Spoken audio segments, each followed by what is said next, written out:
Hello, welcome to the People Profit Podcast, the show where we flip the script on traditional business thinking and prove that when you put people first, profits follow. I'm Sandra Coker, your guide on this journey to more engaged teams, loyal customers, and a healthier bottom line. These episodes are brought to you by Human Power Solutions, helping organizations unlock the human potential that powers performance. Whether you're a leader, an HR pro, or a curious change maker, buckle up. We're diving into fresh stories, real-world strategies, and a few laughs along the way. Ready to turn your workplace into a profit-powered people machine? Let's get started. What does zoom out mean? Today, we'll find that out when we meet with Mike Charner from Availa. He's the founder and CEO of Availa out of Australia. Welcome to the People Profit Podcast. So good to have you with us today. I'm so excited to have this conversation with you. You are the Availa, and we'll talk about that a little bit later on. I would love to hear a little bit about what you do, how you do it, and how you get started in this journey of yours. Well, thanks, Sandra. I'm an executive coach. I specialize really in helping senior finance professionals is where my current niche is, but I'm looking to expand that. And I really help senior finance professionals really accelerate their careers with confidence and clarity in where they want to get to, and really thrive across not just their career, but also their health and their family with really a mindset which they lock in on who they are at their best and showing up as that person and bringing the best of themselves to their work and to their home life. Wow. That's great. I think a lot of times people in finance are under a lot of pressure. There's bunches of deadlines. You got your quarterly deadlines, your yearly deadlines, at least here in the US. I don't know what it's like over there and down under where you are. But you do, I know that you coach all over the world. So I'm sure you deal with a lot of things. How did you get into coaching? How did you get into doing this? And what's your journey been like? Well, actually, I've been mentoring people my whole career, actually, since I started my career at PwC. Back then it was Price Waterhouse. And that model is very much a mentoring model. And it's just something that I've been deeply passionate about so for over 34 years now. And I've had some good career success. I've been the CFO for some large companies. AstraZeneca being one in 3 markets in Australia, in Italy, in Denmark, and I've been the chief strategy officer for some public companies as well. But throughout my career, the thing that I've enjoyed most has actually been mentoring and seeing how, with some guidance, you can really help people thrive. And if we can kind of raise the level of people making a real positive impact, right? Adding value at all levels, which is what this business is about. They're going to go and bring the best of themselves, right? And make their own impact in the world. So that's been, I reached my corporate goals. I hit those. And my father passed away back in 2023. And, I just realized how short life was. And I'd had this kind of Availa concept inside me since 2013, literally. And I wasn't sure what to do with it. And it kind of just hit me. I was decompressing on a beach in Borneo. And, with my father passing and sort of supporting my family through that. And I hadn't really taken much time to support myself through that, honestly. And so I took a couple of weeks out for some decompression, and it really just hit me. And it was like, Mike, life is short. People tell me I'm a great mentor. I've really got to step in and into that power and see what I can do with that. And so that's what I did in 2023. Wow. Walking away from a career, you obviously, I met you through a mutual mastermind that we belong to, and instantaneously you were very comfortable to talk to. And we just had some great conversations, and I was so excited to talk with you a little bit about this, because I feel like this podcast is for our up and coming leaders and our young leaders coming up, and how important it is to be a good leader, a good coach, a good mentor to those in your organization. And I was reading a little bit about your early life experiences, and I want to hear a little bit about how did that early life experiences, shape the leadership values that you have today. So, you shared that you helped your dad pack cupboard catches, and you watched him struggle financially, and that kind of really deeply impacted like the career path you took. But it sounds like his passing also influenced like the career path you were born to do. Is that correct? Yeah, I mean, you really articulated that nicely, Sandra. I've just always was a passionate person about business and entrepreneurship, and I got started, as you say, at 6, putting these little magnetic, catches that hold the cupboard door in, and he had an importing hardware sort of business, and I started there. And I really had this ambition to be an entrepreneur. But when I was about 16, my father sat my family down and my sister and my mum and said, look, guys, my business isn't doing that well at the moment. And I've actually had to tip some extra money in to help it. And I didn't actually tell your mother about that. And I was sitting on the couch and I was looking at my mum, and she just had this expression of anger, shame, guilt, fear, almost betrayal, actually. Mm-hmm. And the thing that struck me about that conversation was I just remember thinking, I do not want my wife to ever look at me like that. I actually was surprised that they made that. I was thinking that was all going to be over. But Dad went on and he, was able to recover from that and, was successful. But the story that I told myself was that my father was brilliant at sales and marketing, but he wasn't strong in the numbers. Mm-hmm. And so I told myself a story that you've got to know the numbers. That will be kind of a risk mitigation for that happening. And so that then put me on a path towards finance. And that's where I started with Price Waterhouse. And that kind of set me on this journey through this CFO pathway in many countries now. But it effectively kind of parked my entrepreneurial ambitions. But they weren't ever dead. They were there. Yeah. And so, when my father passed, that kind of switched that all back on again for me. And that allowed me to do that. But I did have a difficult childhood there for a little while. And, from the ages of about 8 to 12, and some stuff happened that I thought I dealt with, but I actually hadn't. And it was sitting deep inside. I just pushed it down. And I had this experience when it was in my 40s. I was actually 2 days into a CFO job.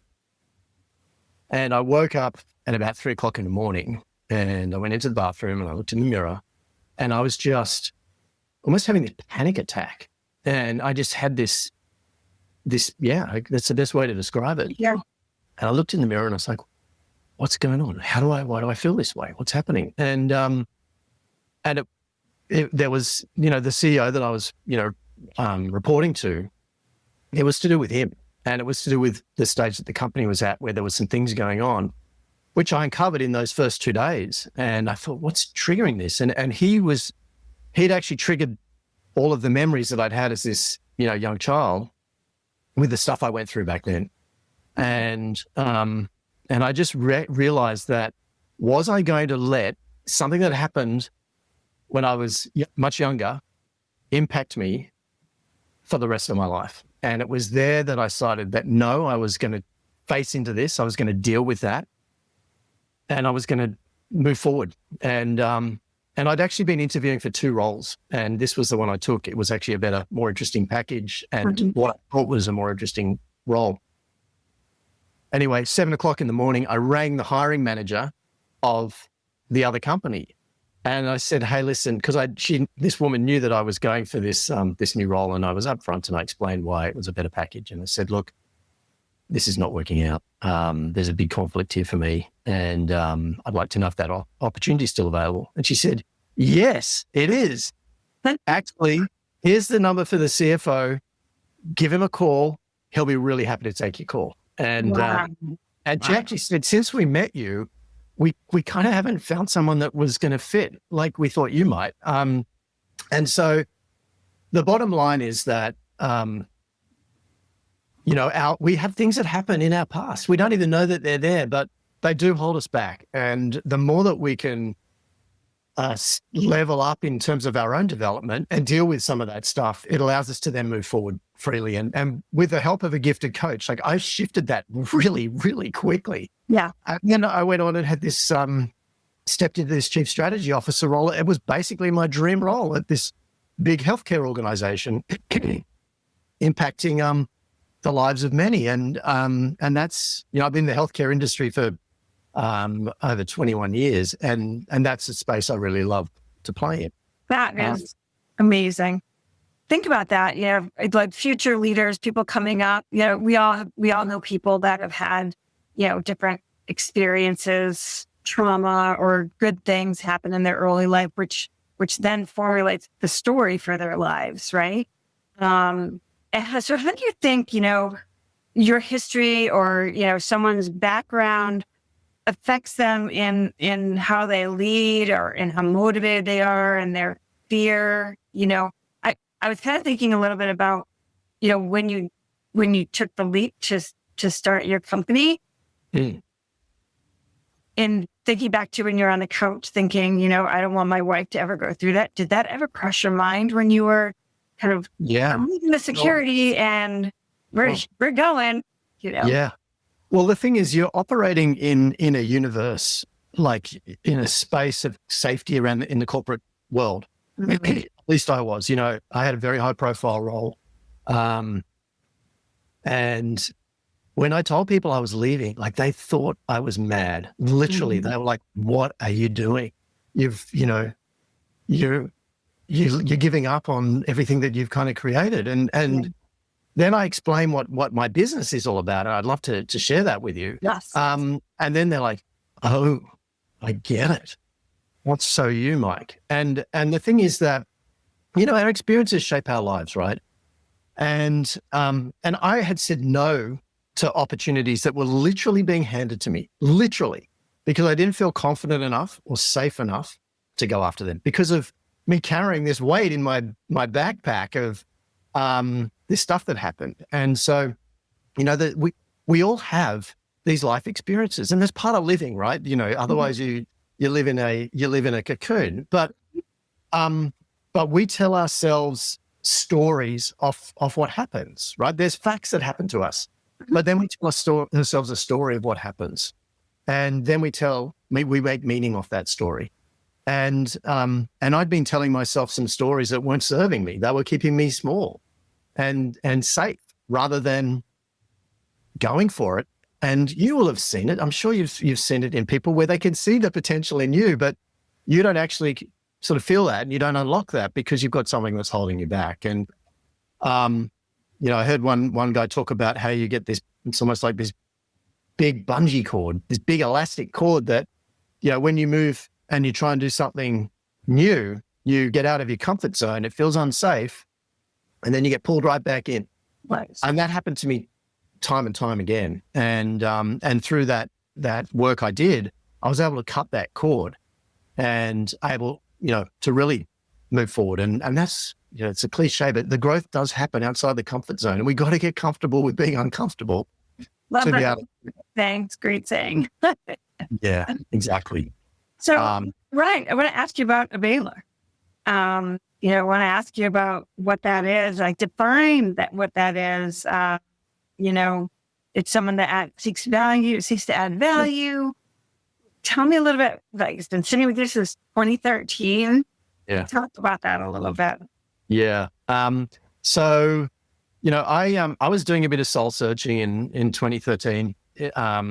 And, probably 6 o'clock in the morning, I was writing down, what drives and motivates me. And I wrote down adding value.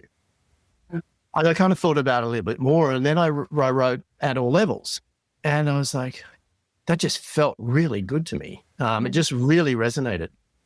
And then I kind of thought, I could take the A, the V, the A and the L and make a word. And that's like Avail. that's kind of cool. It's a bit of a play on words of the normal word avail to be a profit or use of benefit. And I thought I really liked that, but I didn't know what to do with it. So I went and bought the number plate Avail. In Australia, that costs $400 a year to buy that. The license, this is the car plate, right? That you put on the registration plate. And I thought, that's a ridiculous amount of money to spend. And I knew it was going to annoy me every time I went to my car until I figured out what I was going to do with that. And so I came up with this definition of what it means to be an availer. And an availer is someone who wants to add value. And they do that by using their resources, which is their knowledge, their networks, their time, their experience, their skills, and their energy to help others get a result that's beyond what they can get on their own. And these are people from all walks of life, Sandra. These are people in business, they're people in healthcare, they're volunteers, they're stay-at-home mums or dads. But what unites them all is if they feel that they can make an impact and help someone get a result beyond what they can get on their own, they almost feel compelled to act. Right. And these are people that are real catalysts for positive outcomes. They're basically good people that want to do good shit, Sandra. And, we do not need more people stuck with self-doubt, limiting beliefs, anxiety, in jobs that aren't right for them. And if we can unlock these availers and help them figure out who they are at their best and get them in the right roles, they're going to do amazing things because that's who they are. And so they're the people that I serve. That's why I left a corporate job, because that's what I'm building. And I've actually really, the marketing guys will say, look, you've got to pick your niche. And I've got a good profile and good credentials in the finance area. And so that's where I'm starting. And I know that journey, right? I've been through all of that and have my ups and downs. That's right. And so that's where I'm choosing to start. But I'm now getting a lot of clients that are outside of finance. But that's, just the niche that I focus on. But my ambition is I'd love to be able to impact 10 million lives. I know. You people really figure out that. Yeah. Yeah. I love that. And, something maybe that's interesting is that part of being an availer is when you see that you can make an impact, you almost feel compelled to act. And part of my journey was that when I had for 3 years, I ran my own CFO advisory and strategy business. And I was working a lot with startups and in the healthcare industry. And my mentor very sadly took his life. And I did not see that coming. I was actually having a really deep conversation with him 2 weeks earlier about all the work I was doing in helping in mental health and strategy and lots of things in that space. And it really rocked me because he was just an incredible man, really, really incredible man. But in parallel to that, we were doing some work on preparing a TV show around health and looking at the top 10 disease areas and could they be cured? And one of the ones was mental health. And we actually did that program around that mental health episode. And we were approached by a very large company in Australia to see if we would set up a mental health foundation that, could really take our mission forward. And so we set up this mental health foundation called Gotcha for Life. And that was in 2017. And, it's now one of the biggest mental health foundations in Australia. It's, we've impacted well over 1.5 million lives. And, as a director, I was company secretary, and some of those emails that come in, will break your heart, but some of them actually fill you with joy. But the concept of being an availer is really when you feel that you can make an impact and there's an opportunity to do that, you almost feel compelled to act. And you reserve your energy. If the person next to you is better equipped to help in a situation, you might reserve your energy for where you can make an impact. It's just getting burnt out in the process, right? Because you need to protect your energy so you can make an impact. Like you said, one of your guiding principles is when in doubt, zoom out. Yeah. Right? Yeah. So that's fascinating. So, how do you practice that? And when you're in that leadership spot, when you have some blind spot, a lot of leaders have, how can leaders practice zooming out? What does zooming out actually mean? I'm glad you mentioned that, Sandra, because I can't take credit for that. I got that from Hugh Jackman, the actor, because Hugh has been on the advisory board with me on Gotcha for Life. And it was something that he said once, and I never forgot it. And the way I think about it is that, if you use a sporting analogy and you're on a field, let's take American football, and when you're on the field, you're playing the game, you don't have the same perspective as when you zoom out. When you zoom out, you can see the lines, you can see the players, you can see where the ball is, you can see the crowd, you can see the atmosphere. It's very different. And actually, it is all a game. And when you're in the corporate world, there's a game that's being played around the rules of that organization and then the rules of your role, how that target operating model, the way that the business works, the rules that it plays by. And when you zoom out, you just get that level of perspective. Even in a dynamic with somebody, you're having a conversation with somebody. If you can zoom out, you get a perspective which is very different than being a player on the field because you're just looking in one direction. That's one dimension, right? And so you can zoom out and you can think, where's this person coming from? What game are they actually playing? Are we playing the same game? Or is this person actually on a different field? And it just gives you that level of perspective. And, when I left the corporate world to do my business now of entrepreneurial coaching, mentoring, but in an entrepreneurial, like I am an entrepreneur now, right? And it's very, very different. The rules of the game are totally different. I actually get to make up my own rules, the same as you do. Your point of view, you've written this amazing book, and that's part of you figuring out how you want to show up on your field with your rules. Right. And so when we're in a corporate setting, there are rules of the game that we need to play by. But that doesn't mean that we just need to stay in our position. We can think about the impact we want to make on the field.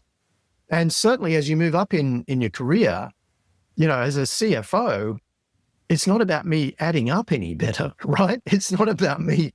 It's about the impact I can make. It's about the impact that, as a leader that you can bring. And so your role naturally expands. And, that's why there's people on the field. Some get picked to be captain because they've got leadership and they've got influence and they've got impact and they can see the game as it's being played out at a bigger level. And so that's kind of adding value at all levels, is moving, up through our own levels. And as we add more value to ourselves, we can actually have more impact for others. And that's certainly part of my philosophy.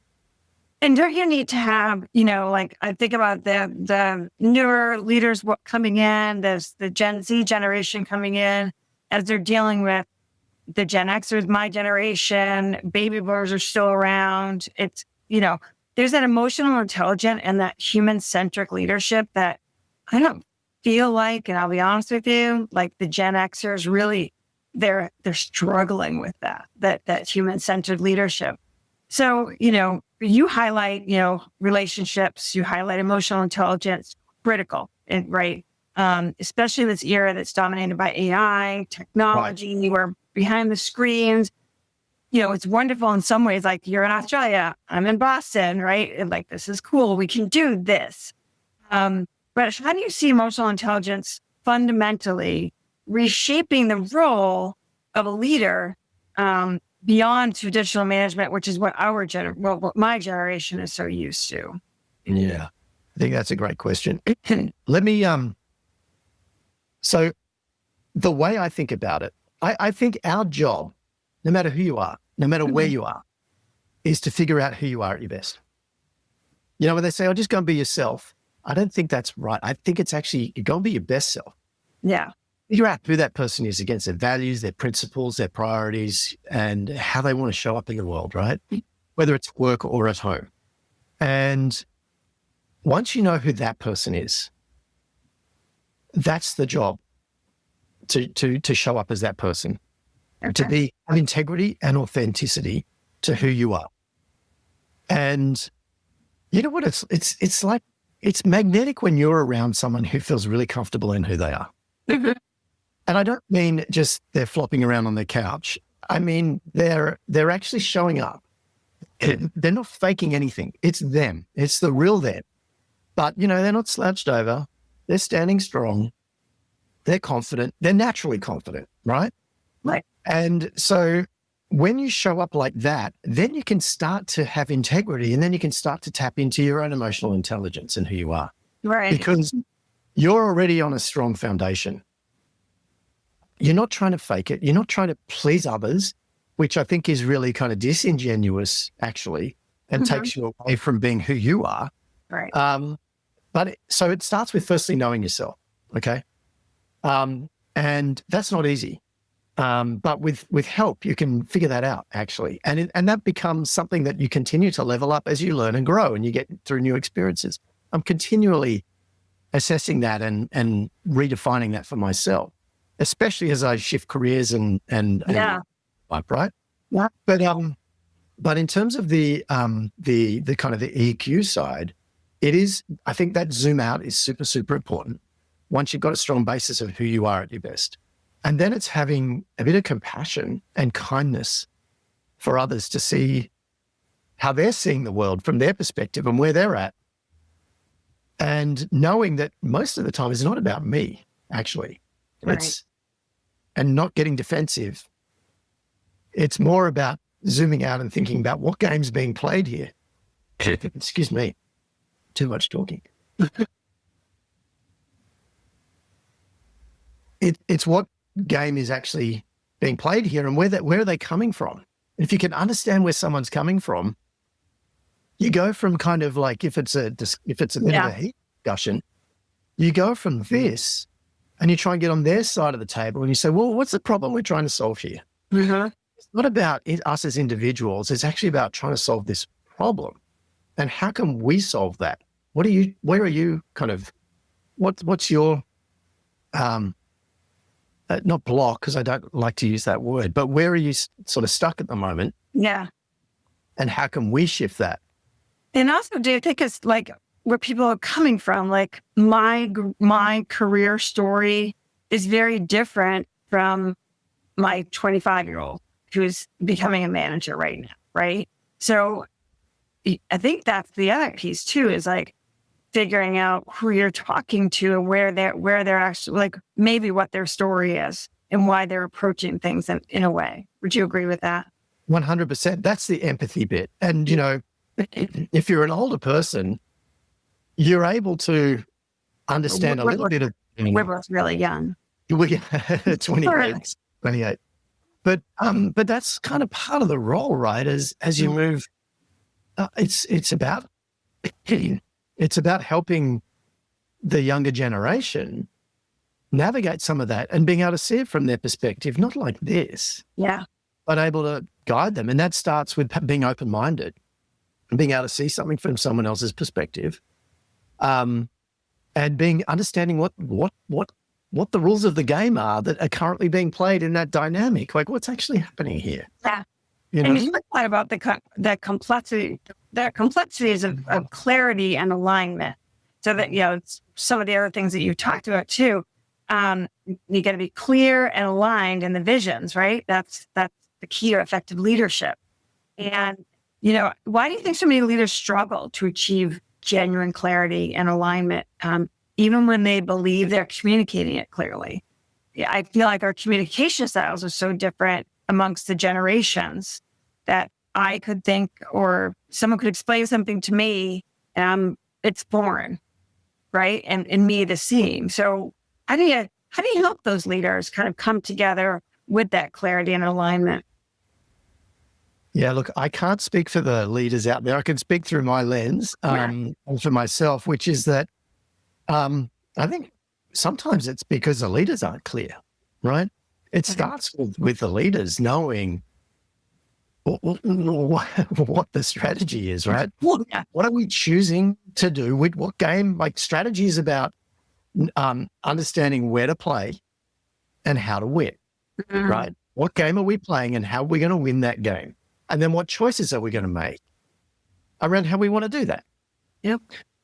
And so once we know that, it's then about being able to articulate that in a way that, connects with people in an organization or in key stakeholders so that everybody in that organization is able to connect in some way what they do into the execution of that strategy. And that's all around getting strategic alignment and execution. Gotcha. And so as a leader and, being chief strategy officer for a number of companies, this is what I had to do. I had to be able to articulate the vision and I had to connect people onto that vision. And it really actually starts with understanding what your why is. Yes. Joining that company. And in the healthcare industry, like people have a very strong why. I was at AstraZeneca for many years and the why is around really saving people's lives. Like that actually people enter that organization feeling that their medications are saving people's lives. Right. I was at Blackmores, which is one of a large vitamin company in Asia, one of the largest. And that was about the preventative side of healthcare and kind of not needing to get to a pharmaceutical because you were looking after yourself upstream. But that was the mission there around like, let's really be healthy and really stay in a natural kind of state of health. So we don't need to be on, diabetic medication or whatever that might be, heart medication. But it starts with this communication starts with understanding the why. What are we trying to achieve here? And then getting the hearts and minds. I really believe that, if you want excellence, you want that discretionary effort. And that actually comes from a values alignment with who you are and what you're doing and being in the right role in that company and being allowed to grow and being given opportunities to grow and learn. I mean, I say we're either winning or we're learning, right?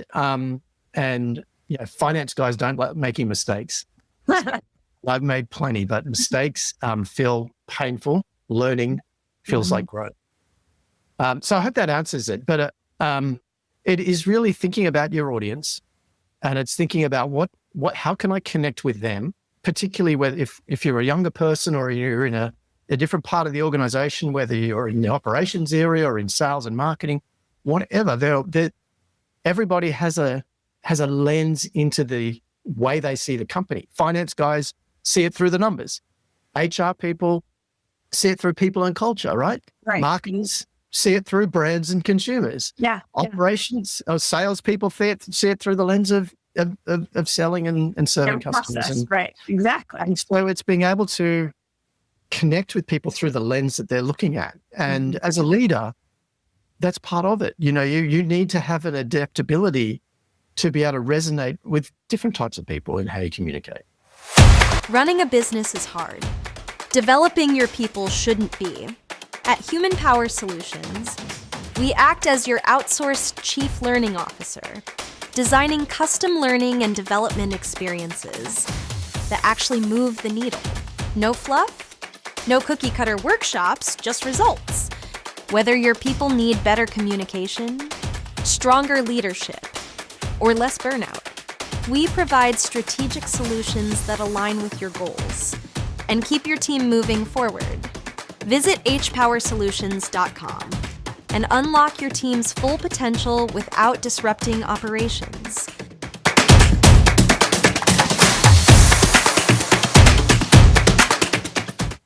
So I want to circle back a little bit to the story that you told a little bit earlier about your childhood and how it kind of impacted your leadership style a little bit, right? We talk about mental health, being vulnerable.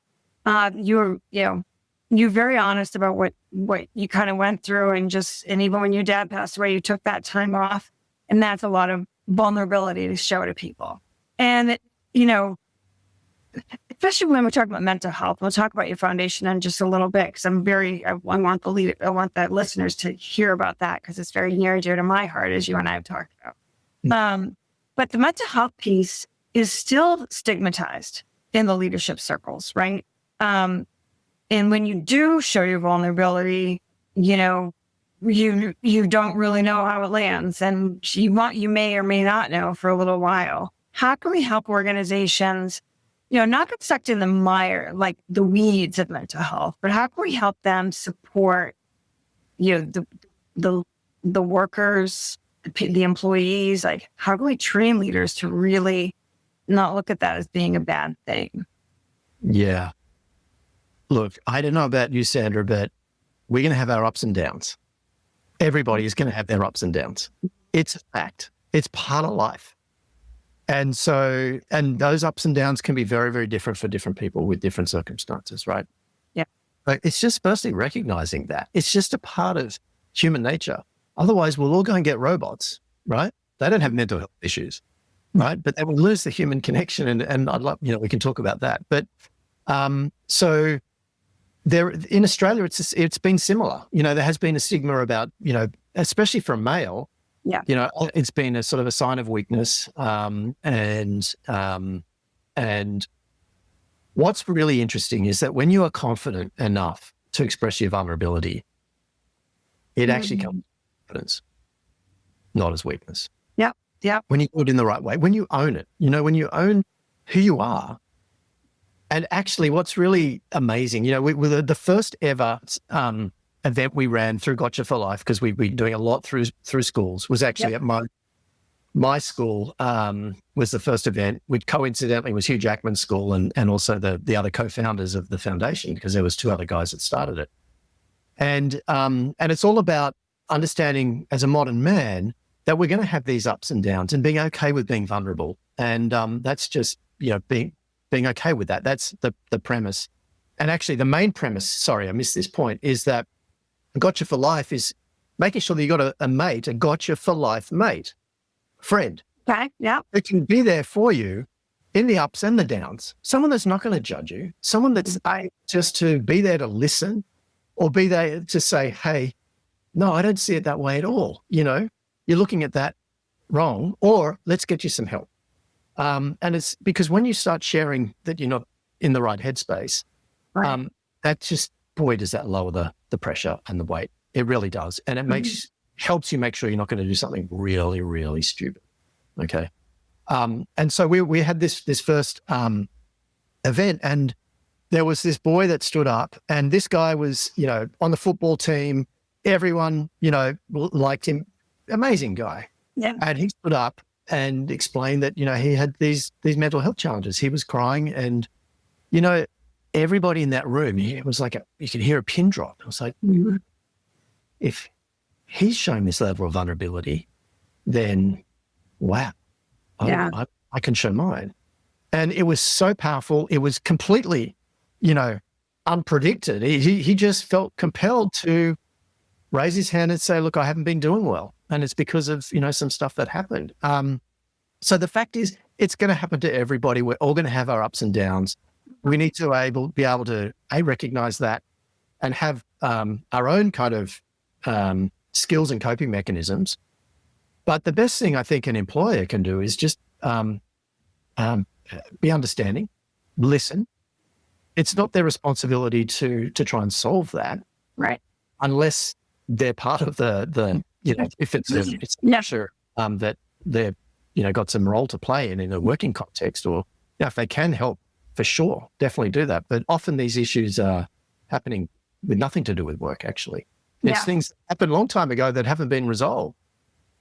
And in fact, this impacted me so much that I realized that I wanted to become a practitioner as someone who could help with emotional healing. It's called self-directed healing, and help release emotions that have been holding us back for many years. And so just like in that bathroom mirror exercise where I was, that this boss was really triggering these emotions back to when I was this young kid, right? Yep. And they weren't serving me anymore. And when you can release those emotions, you're not carrying them anymore. You're able to re-examine that situation, and it doesn't hold you back because that wasn't serving me. It didn't need to serve me. So, it's complex because we've all got lots going on in our lives, right? Yep. Most people want to do a great job. Most people care about others. But if we've got some things that we're kind of carrying, it means that we may not be showing up as our best selves and not doing right by others. And so sometimes in those cases, we just need a bit of compassion for someone else. And it's like, hey man, you okay? Do you need some help? Do you think that there's a point where you can be too empathetic as a leader? Yeah, that's a great question. I do actually. I do. Because sometimes I can be kind of hardcore, right? I'm an Irish girl from Boston, and I'm okay, but I'm not super compassionate, you know? yeah.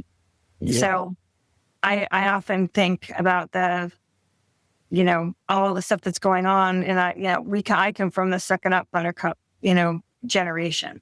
And, so yeah, I've been thinking like, is there too much empathy? 100%. Too much of anything isn't good, right?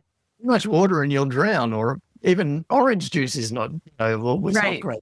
So 100%. And, but it's figuring out where that line is, and being adaptable to kind of figure that out. Like,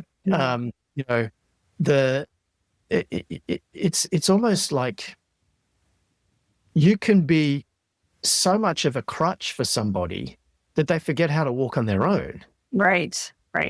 And the aim is being there just to support them enough so that they don't fall over. They get stable on their feet and then have the confidence to then move forward. Sometimes you may need to carry someone forward because they're incapable of walking, right? Of course. And it's knowing where someone's at to be able to help them do that. So I hear that personally, but in the business world, you have business to run, right? So you really can't be, I don't think, but maybe, help me with that. How do you know where that line is? Yeah, man. I think back to some of the jobs I've had. I had one job where we worked the entire team for 36 hours on a systems implementation in Paris. And we just had to get that system in. It was a telecommunications company, and we had to be live on Monday morning. We worked the entire weekend. And but you know why that was? What happened there was we had a very strong strategy. We had a clear vision. We had people that were aligned around what we were trying to do. They were really committed. They were highly valued. We were all in it together. I wasn't expecting anybody to do something I wasn't prepared to do. Right. Yeah.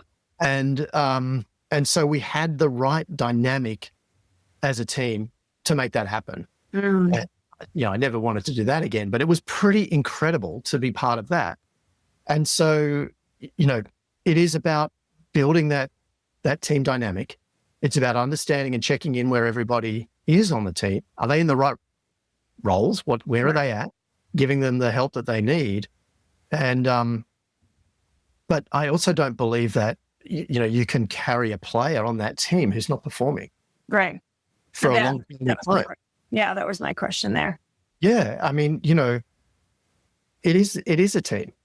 I actually think of it in corporate, it's not a family, it's a team.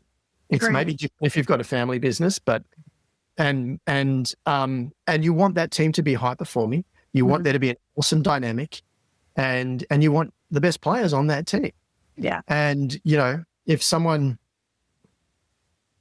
is not where they need to be, and you've tried to give them development, and you've tried to help them, maybe it's just not right for them. And some people self-select off, and sometimes, unfortunately, you have to make that tough choice. But when you do that, you do it with compassion, you do it with kindness. And, I had to let, well over 100 people go, actually, through restructurings that I was leading. And, that's not fun. But when you do it with kindness and integrity and compassion, and what I've found in almost all of those cases, people have gone on to better roles, actually. And so in some ways, it's been a blessing for them to go through that. Yes. Yeah. So when you were, I was listening to you, and you were talking about you're over in France, you've been all over the world, kind of leading different teams.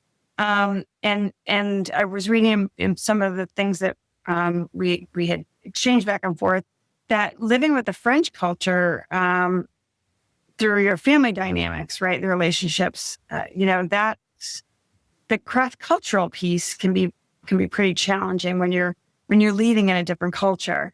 How does exposure to diverse countries, diverse cultures, deepen a leader's capacity for empathy in complex situations? Yeah. So I've got a French wife, actually. We've been married for 23 years. So I live with French culture every day. My daughter's actually living in Paris. So, she's experiencing all of that. Yeah. And yeah, you're right. I worked in Europe for 7 years.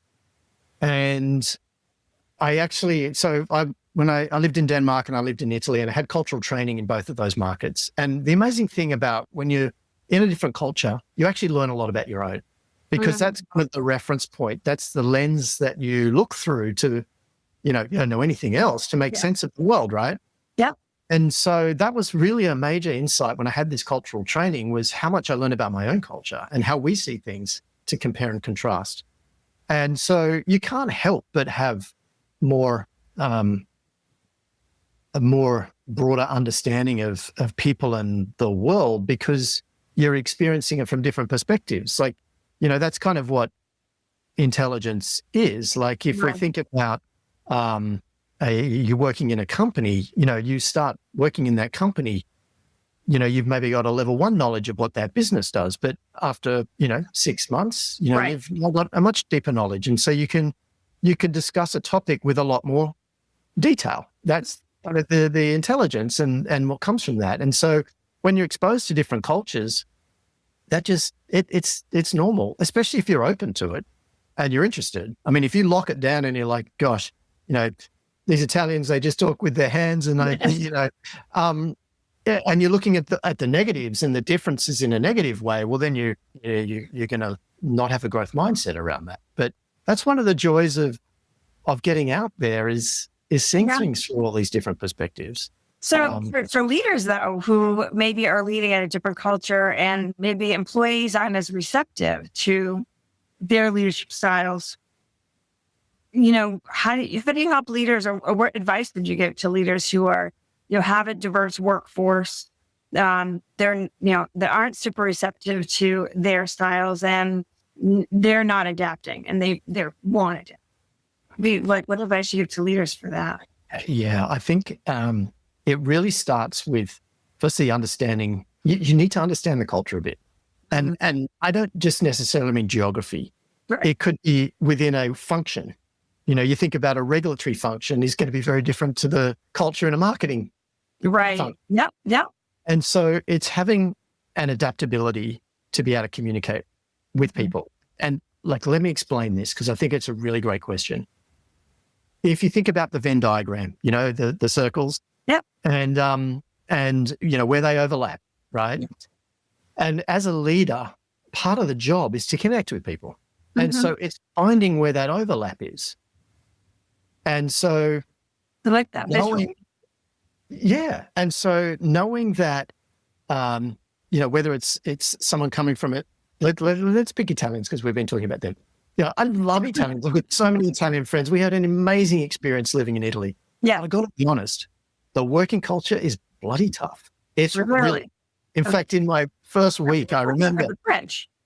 Well, that's a different one too. But in Italy, I remember the marketing director said to me, Mike, I can't imagine how hard you're going to find it to work here coming from Australia. We're Italians and we find it hard. But the thing is that Italians are, they love their country, they love their culture. Yeah. And so you're able just to connect with them and you say, I just think Italy's amazing. I love the culture. I love the food. I love the country. Right? Yeah. You've just now got an overlap in your Venn diagram between Australia and Italy. Gotcha. Whether it's, if it's something to do in a work setting and you're talking to operations people, maybe it's about the fact that, one of the things I love about our company is just the quality of our products.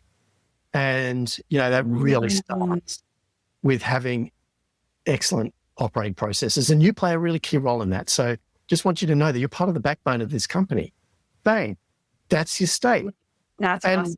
Yeah. And it's just thinking about what value does someone bring to the organization and how can you recognize them for the value that they bring? Mm-hmm. And then how do you build off that? That's how I see it. And our job as leaders is to actually find the common ground. And I'll give you another completely random example, but my daughter was about 5 and she was on a set of swings, and we were down by the beach, and there was a girl next to her, similar age, and they were swinging together, and they were at an age where they could swing. I didn't need to be pushing them, right? Yeah, They could that's so nice. momentum going themselves. And there was a person standing next to me who was covered in tattoos, and he looked like a pretty rough guy. He just, here I was standing next to him, probably in a button down shirt or something. And, when you look at our circles of the Venn diagram, to look at us, we're probably quite separate. Right. And I looked over at him and I smiled, smiling, by the way. Leaders, smile, okay? Just be warm. I smiled at this guy and I said, doesn't that make your heart melt or something? Or isn't it lovely seeing the kids having fun like that? And he responded with a big smile and said, yeah, it makes your heart melt. So right there, we've got an alignment over the circles on the joy of seeing our daughters on the swing. And we spent another 10 minutes talking about that and being a father, and like that circle got to be much more overlapped because I was able to just find a way in. So as a leader, it's about finding a way in to have a connection. Like, we can pick apart all the differences. That doesn't help. No. Not in a corporate setting.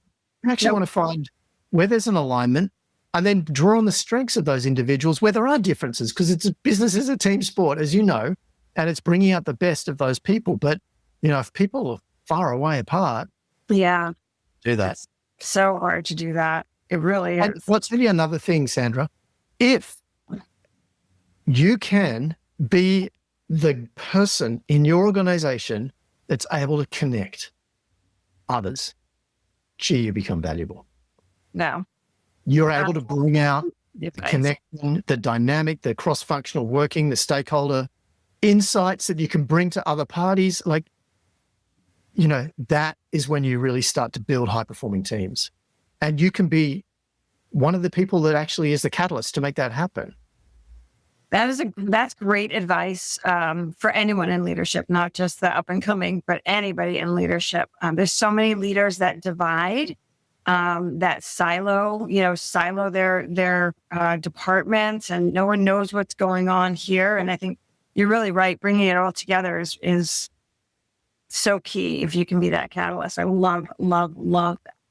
When you're in a state of fear because leadership is being divisive and they're pitting different functions against each other, from period, it might get results. Building's on fire and we got to act quickly, or we've got a regulatory crisis or something that's happening, right? Yeah. But it's not sustainable. You burn people out and you can't continue to bring the best of yourself every day to an organization because you're out of your flow, because you're in this fight or flight state. And so we want to get people into that flow state and performing at the higher end of that flow state that becomes sustainable. Yeah, I had a client a couple of years ago, and they had a leadership team that just wasn't gelling for whatever reason. And I took a little bit of time and met with the individual leaders, by themselves, did about half-hour sessions, just to kind of dig in and see what's going on. And what I found, we talked about working genius and working in your flow. I went back to the CEO and I said, you got two people in the wrong place. They're right for the organization, but they're doing completely wrong jobs for each other. And I basically just said, do some shuffles and magic, because you got people that were doing what they wanted to do. And her pushback to me was, well, they're here to do a job. And I said, yes, but they're not doing their job well. So, and I think sometimes leaders will often say, well, you've been hired for this role and this is what you're hired for. And they lose people because sometimes they get people into a role that they shouldn't be in, but they should be in the organization due to their passion for the organization. I think sometimes leaders don't like to employees have control like that. Yeah. What are your thoughts there? Yeah, I love that story. In fact, I had a similar experience where, I had been asked to help really change the dynamic of an executive team Mhm. And what I did was I got the team together. We actually had a morning. We had an offsite, and it was a morning. We actually did yoga in the morning, and then we were down by the beach, and it was a health company, and we sat around at the beach in a circle, and we got it. I got everybody to share what was their reason for joining the business, what was their why, right? Yeah. And without really thinking about it back then, what I was doing was I was getting the Venn diagram happening for people to connect together on what the why was. And it really brought out some really amazing stories, of why they were connected into the healthcare industry, because, these people could have been working in many different companies, Yeah. right? And it opened the door to reset what was quite a dysfunctional dynamic to firstly understanding and Mhm. building connection, and then realigning people around not just thinking in a siloed, but thinking as these are executives, right? Their role as an executive extended beyond their function and how they could make an impact. Right. And we set that dynamic as a team. But it all starts with, being a bit open, a little bit vulnerable, explaining your why, coming from a place of, I want to find a better way. I want this to work. Yeah. Because what will happen is if you start getting that team dynamic and there's one person that's not on board with that, it's going to be pretty obvious that, culturally now that culture shifted, and they're either going to make it work or they're not. And they're going to find that pretty difficult. Mm. Oh, it's been such a good. I could go on and on and on today for sure. If you could offer, I'm just going to close this out a little bit. If you could offer one piece of advice to leaders trying to navigate today's complex world, right? AI, all the technology, the multi-generations in the workplace, just all the different choices, everything going on. What was one piece of advice you would give to those leaders for their own sake, for their own mental health, and to be successable? Man, that's a massive question, Sandra. I know. Let me give that my best shot. First thing I would say is that, the technology is here to serve us, okay? And it's only going to increase. We know that. Right. But we've got to use it in the right way. And when we use it, it's like a knife, right? It can cut you if you don't use it right, or it can be a fantastic tool. And so when it comes to, let's just say AI and using ChatGPT, because it's very topical at the moment, we need to use that tool appropriately. And let me share something personal with you, which we were discussing off camera, for a while, I was leveraging ChatGPT to help me with my emails. I was giving it the story I wanted it, and then I was getting it to write it. And I was sitting back saying, this is fantastic. I can write 10 emails in, 2 minutes. It's amazing. But I actually made a really conscious shift a little while ago that I was going to write my own emails. I was going to use my voice completely and tell the story in the way that I wanted to express that. And what I noticed is that my email open rates went from 30% to 55%. Yeah. And so it's a really good example where even though you can use that technology, actually people can smell it if it's not genuine and it's written in a way that feels like it's synthetic, right? Yeah. And being able to talk to people and communicate with people is vital. So we have to learn how to use that tool. And I can certainly use ChatGPT in many ways. But if I'm trying to connect with people as an executive coach, then it's important that they know that it's me and I see myself properly. So in a work context, we've had technology for years. As a finance guy, we went from doing the numbers in our head to a calculator, to a spreadsheet, to a, system, and now complex, reporting modules, right? It's always there. But we need to be able to think about how we leverage that technology in the best possible way, not be afraid of it. Ahead of the curve, ahead of the wave that's coming. And it is obviously coming. If you were someone with a shovel and a mattock and a pitchfork, back in the, 1800s, and along comes the industrialization, you're out of a job. So you've got to reskill. So what do you do? And so people do need to be thinking about what's next for me? Where do I want to go? Because that technology wave is coming quickly. Right. If you believe what everybody's saying, way quicker than we probably can conceptualize. So it's about figuring out what it is that you can bring to the world, showing up as this best version of you, authentically who you are, unlocking that. And doing those things that you feel really passionate and you've got good skills and experience and capabilities in. Because the thing is, Sandra, the world, no one, your partner, the people that love and care about you, your kids, your boss, they don't want you playing small. Mm-hmm. They want you to figure out who you are at your best and to show up as that person. And for a long time, I played small and I didn't go for it when I really should have. But really what I encourage people to do is not be reckless, but go for the growth-based choice, right? And if there are things that something's holding you back, and we all get it, find someone that can help you. Remove that. Because the world does not want you playing small. And it wants you to thrive. It wants you to succeed. And so to really unlock that for yourself and have the confidence that you're able to figure out a way to make that happen for you. Well, I want to say thank you so much for today. And I'm sure that people are going to want to connect with you, especially just given how you coach and how you talk and connect with people. So how do people get in touch with you? And how, I was saying to you earlier, which is why we got in the topic of the emails, is when I told you how much I love your emails because they feel like they're talking to me. And so love to get people connected to you, at least get your emails. Yeah, they can go to Availa.com and they can sign up there, or they can follow me on LinkedIn, Mike Charter. That's a really great place to connect with me, particularly for your audience who will have a LinkedIn profile, I'm sure. I'm putting content out all the time. And I just love being that catalyst for positive outcomes. And I think if we can raise that in everybody, it's going to make the world a better place. They're going to be better leaders. They're going to be better role models, better parents. Yeah. At the end of the day, and I really truly believe being the best role model you can be is one of the most important jobs in the world. Mike, do you have any final thoughts that you want to share with our audience? I think the final thing I'd say is just keep availing, keep adding value and making an impact. And I'd love to connect with people out there who feel that way.